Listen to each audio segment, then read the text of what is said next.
नमस्कार दोस्तों, स्वागत है आप सबका एक और बार एक और नई वीडियो में। इस वीडियो में हम जानने की कोशिश करेंगे कि ओटीएम, आईटीएम और एटीएम क्या होता है। तो इनको सीक्वेंस वाइज देखें तो सबसे पहले आता है आईटीएम, उसके बाद आता है एटीएम, उसके बाद आता है ओटीएम, मतलब ऊपर जाने वाले ऑर्डर में। तो उसके अकॉर्डिंग मैं आपको सिंपल वर्ड्स में आज ये समझाने की कोशिश करूंगा।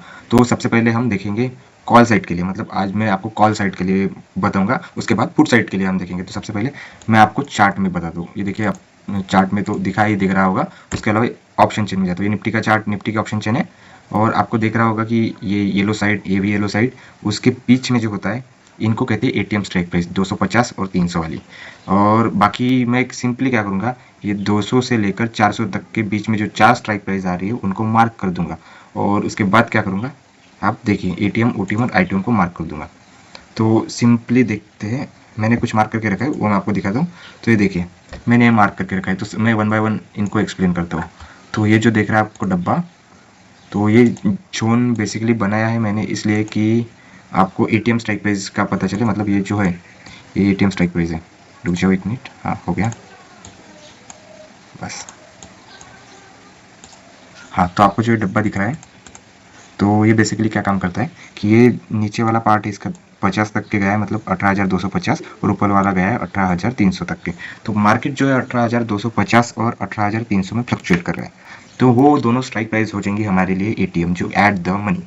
जो मतलब अभी मार्केट जो है दो स्ट्राइक प्राइस के बीच में, मतलब दो स्ट्राइक प्राइस के बीच में अभी करंटली है। तो उस सिचुएशन में क्या हो जाएगा, तो हमारी एक ऊपर वाली एक नीचे वाली, बहुत मतलब पी लो या सी लो, दोनों में भी वो हमारी एटीएम स्ट्राइक प्राइस रहेंगी। तो एटीएम सिलेक्ट करना होता सिंपल होगा, आपको सिर्फ जहाँ पे मार्केट है उसकी एक स्ट्राइक प्राइस ऊपर, सपोज कि 230 पे मार्केट है, 18,230 पे मार्केट है, तो मैं क्या करूँगा 18,200 वाली एक स्ट्राइक प्राइस और 18,250 वाली, इन दोनों में से मैं कोई भी एटीएम कंसीडर कर सकता हूँ। मुझे दोनों में से जिसमें भी ट्रेड लेना है मैं उसमें ट्रेड ले लूँगा, सिंपल है। और अगर दूसरी बात करें तो ये मैंने ऊपर और नीचे कुछ लाइन बना के रखी है। तो सबसे पहले मैं इसको एटीएम को एक टैग दे देता हूँ जिसके ज़रिए हम पता हमें याद रहना चाहिए। तो इसको मैं सिंपली एटीएम कर देता हूँ, एटीएम एट द मनी। इसका लॉन्ग फॉर्म आपको पता होना चाहिए कि एटीएम का लॉन्ग फॉर्म होता है एट द मनी। तो इसको मैं यहाँ पर लाऊंगा, ये दोनों strike price basically at the money है। तो उसके बाद हम पहले तो कॉल्स पर्सपेक्टिव से देखेंगे। तो यहाँ पर मैं कॉल लिख देता हूँ, मार्क करके रख देता हूँ, सी सी बाय पुट, कॉल बायर से ना, तो ऑप्शन बायर के पर्सपेक्टिव से सी ई लिख देता हूँ मैं, जिससे आपको मतलब समझने में आसानी होगी। सी ई बायर, सी ई प्लस, तो ये यहाँ पर लिख दिया मैंने सी ई प्लस, इसके अकॉर्डिंग आपको समझने में आसानी होगी। और उसके अलावा अभी मैं नेक्स्ट स्ट्राइक प्राइस एक्सप्लेन करता हूँ। तो जो नेक्स्ट वाली है हमारी, इसके नीचे वाली, मतलब हम अभी सी बाय करने वाले हैं। तो सी में ओटीएम, एटीएम और आईटीएम कैसा होता है बाय करते वक्त, या पुट बाय करते वक्त OTM, ITM, ATM vice versa होता है, सी और पी में वाइस वर्सा होता है। तो सिंपली मैं सी का बता देता हूँ पहले। तो सी के अकॉर्डिंग एटीएम तो आपको पता चल गया, एटीएम ये रहेगा सी और पी दोनों में। और उसके अलावा इसके जो नीचे की स्ट्राइक प्राइस है देख सकते हैं, 250 के बाद आती है लोएस्ट 200, वो बन जाएंगी हमारे लिए आईटीएम। तो ये बन जाएगी हमारे लिए आईटीएम, ये स्ट्राइक प्राइस भी आईटीएम बन जाएगी। और ये डीप आईटीएम बन जाएगी, मतलब बहुत ज़्यादा आईटीएम, मतलब डीप आईटीएम। वो बोलते हैं ना कि आपको हमेशा डीप आईटीएम बाय करना चाहिए क्योंकि वहाँ पे थीटा डी के कम होता है, तो वही है। तो उसके नीचे मतलब जो भी जितनी महंगी स्ट्राइक प्राइस होती जाएंगी उतना अच्छा है, मतलब थीटा डी के उनमें कम होता है। और नेक्स्ट वीडियो आएगा शॉर्ट में मैं आपको एक्सप्लेन भी कर दूंगा कि ऐसा क्यों होता है। तो उसके अलावा ये होगी हमारे लिए आईटीएम, मैं आईटीएम बता देता हूँ। ये स्ट्राइक प्राइस हो गई हमारे लिए आईटीएम, दोनों स्ट्राइक प्राइस हमारे लिए आईटीएम हो जाएंगी नीचे वाली, ये और ये हमारे लिए आईटीएम हो गई। और उसके बाद मैं आपको ओटीएम पे ले चलता हूँ। तो ये तो एटीएम हो गई, एटीएम एटीएम। और उसके बाद ये ऊपर वाली जो स्ट्राइक प्राइस आपको दिख रही है ये सस्ती होंगी कंपैरेटिवली ओटीएम, एटीएम और कंपैरेटिवली आईटीएम और एटीएम से। ओटीएम जो होगी वो सस्ती होगी, out of the money. Out of the money means out of the market, ये भी ट्रेंडिंग में रहा है। तो मतलब ये दोनों के कंपैरिजन में सी साइड के लिए सस्ती होगी। तो इसमें ये बन जाएगा हमारा ओटीएम। तो ये दोनों स्ट्राइक प्राइस हमारे लिए ओटीएम बन जाएगी। और इसके ऊपर जो भी स्ट्राइक प्राइस आएंगी, सपोज करो कि 450 पे एक है, तो 450 वाली भी ओटीएम आ जाएंगी, डीप ओटीएम आ जाएंगी। उसके बाद 500 वाली एक है तो 500 वाली भी डीप ओटीएम आ जाएंगी। तो ये सब स्ट्राइक प्राइस, स्ट्राइक्स मतलब डीप ओटीएम हो जाएगी। तो सिंपली मैं इसको मिटा देता हूँ। और अगर आप पी के लिए प्लान करें, मतलब आप पुट खरीदना चाहते हो, तो इसका ही वाइस वर्सा हो जाएगा। तो मैं यहाँ पे एक्सप्लेन कर देता हूँ, पीई कर देता हूँ यहाँ पर। हाँ, तो अगर आप पीई साइड जाना चाहते हो, पीई, तो पुट साइड के लिए मतलब आपको यही वाइस वर्सा हो जाएगा। जो यहाँ पर एटीएम, ओटीएम और आईटीएम दिखाई दे रहा है, यही आपका चेंज होकर ओटीएम चला जाएगा नीचे, मतलब OTM जो ये है, ये नीचे वाली स्ट्राइक प्राइस OTM बन जाएगी और ऊपर वाली स्ट्राइक प्राइस ITM बन जाएंगी। मतलब ये नीचे ऊपर वाला जितने भी स्ट्राइक प्राइस रहेंगी ये डीप ITM होती जाएंगी और नीचे वाली डीप OTM होती जाएंगी। और आपको ये बात ध्यान में रखनी पड़ेगी कि स्ट्राइक प्राइस चेंज होती रहती है, मतलब वो मार्केट जैसे फ्लक्चुएट करेगा वैसे ही स्ट्राइक प्राइस भी चेंज होती रहती है। अभी मैं आपको प्रैक्टिकल एग्जाम्पल बताता हूँ सी साइड और पी साइड के लिए क्या दिखना पड़ेगा। आपको सिंपली जाना ऑप्शन चेन पे और आपको दिखाई देगा कि मार्केट अभी कहाँ पर है। मार्केट है 200, मतलब 260 के लेवल पर मार्केट है, 18,260। तो 18,260 किसके बीच में आता है? 18,200 नहीं, 18,200 के नहीं, 18,250 और 300 के बीच में आता है 18,260। तो ये दोनों स्ट्राइक प्राइस हो जाएंगी हमारे लिए ATM 18,200 और 260।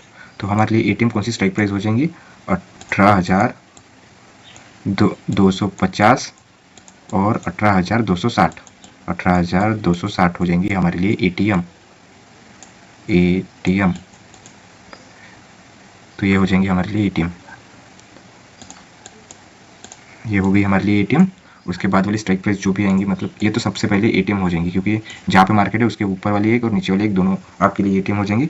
उसके अलावा जो नीचे वाली स्ट्राइक प्राइस है 350 मान लो, उससे भी डीप, ये देखिए ये सभी मतलब डीप वाली स्ट्राइक प्राइस है। तो PE और CE में कॉमन है, एक स्ट्राइक प्राइस ऊपर एक स्ट्राइक प्राइस नीचे, पाई प्राइस जहाँ पर भी होगा उससे वो हमारे लिए सिंपली ATM हो जाएंगी। और उसके बाद OTM और ITM में बता दो। अगर आपको PE लेना है, तो OTM वाली स्ट्राइक प्राइस होंगी ग्राफ के ऊपर वाली, और CE लेना है तो OTM वाली स्ट्राइक प्राइस होगी ग्राफ के OTM लेना है तो आपको अगर PE लेना है तो ऊपर वाली स्ट्राइक प्राइस हो जाएंगी ITM, ग्राफ के ऊपर वाली बहुत ITM हो जाएंगी। और आपको CE लेना है तो नीचे वाली स्ट्राइक प्राइस आपके लिए ITM हो जाएंगी।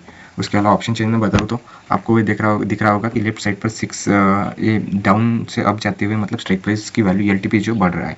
तो LTP के अकॉर्डिंग ये किसके लिए होगी, मतलब किस बायर के लिए होगी इस स्ट्राइक प्राइसेस।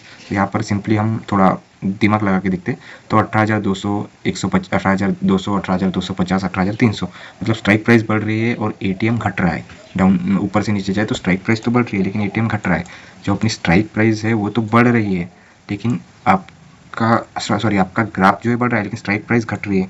ग्राफ बढ़ रहा है और स्ट्राइक प्राइस घट रही है, तो हम क्या करेंगे, ग्राफ तो बढ़ रहा है स्ट्राइक प्राइस घट रही है, ये मतलब क्या होगा, PE होगा सिंपली। तो ये PE साइड के लिए होगा और ये CE साइड के लिए होगा, क्योंकि ग्राफ मतलब ये देखिए 18,200, 300 जैसे मार्केट नीचे नीचे जा रहा है, ये अपनी स्ट्राइक प्राइस बढ़ती जा रही है। तो ऑप्शन चेन को छोड़िए अभी, सिंपली आपको दो स्ट्राइक प्राइस, एक ऊपर की एक नीचे की, जहाँ पर भी प्राइस है वो हो जाएगी ATM। उसके अलावा CE बाय कर रहे हो तो ग्राफ के नीचे वाला हो जाएगा ITM, और अगर PE बाय कर रहे हो तो ग्राफ के ऊपर वाला हो जाएगा ITM। और उसके अलावा 22 वर्ष होता है। और अभी मैंने ये देख सकते हैं यहाँ पर मार्क करके भी रखा है, अगर आप इनको भी फॉलो करते हो तो आपको सिंपली समझ जाएगा। CE के लिए ये यहाँ पर PE के लिए, तो दिस इज फॉर PE, मैं यहाँ पर समझने के लिए मार्क करके रख देता हूँ PE। तो ये सिंपली है PE के लिए।